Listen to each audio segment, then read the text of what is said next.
Hi there. In this guide, we will walk through how to check your assessment status after assessing links in GeoForm. Step 1. Ensure the assessment status offline layer is configured. Before checking your assessment status, make sure that the assessment status offline layer is set up.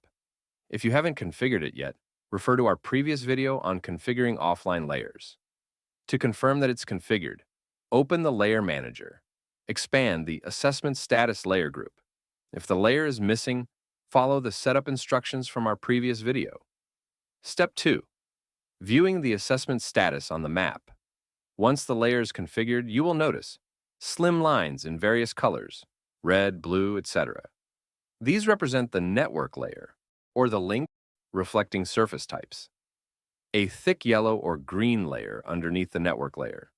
This is the status layer that indicates assessment status.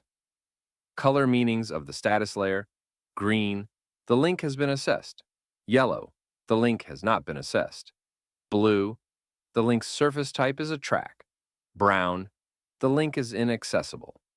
Step 3. The question would be, when does the status update after you've completed the form? Here's the answer. The status does not immediately turn green after saving the form or completing an assessment. You must submit the form, and only a day after submission will the status layer update. To see the updated status, re-download the assessment status offline layer a night after submission. Step 4. Viewing real-time work progress.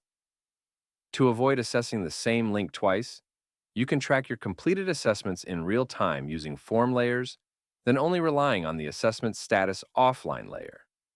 Activate the form layer. Firstly, check if the forms were included in the relevant layer group. Open Layer Manager and expand the relevant layer. If the forms are not included, you need to add them. Then click on the Form button. This activates the form layer, rendering a black line on top of every assessed link. Important notes. This feature only reflects forms saved on your device. If you delete or clean up submitted or saved forms, the black lines will disappear. In that case, you will have to rely on the assessment status layer instead. Reminder: keep the offline layers updated. The assessment status offline layer is an offline layer just like any other offline layers, meaning when you download it, you get data from that specific date.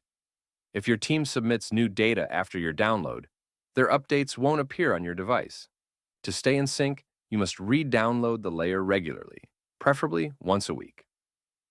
Best practices: submit collected forms regularly, preferably once a week. Re-download offline layers frequently to stay up to date, ideally once a week. Delete submitted forms to keep your device running smoothly and avoid storage issues. Conclusion: by following these steps, you can effectively track your assessment progress, avoid duplicate work, and keep your data up to date. Thank you for following this guide. If you have any questions, feel free to ask. Happy mapping!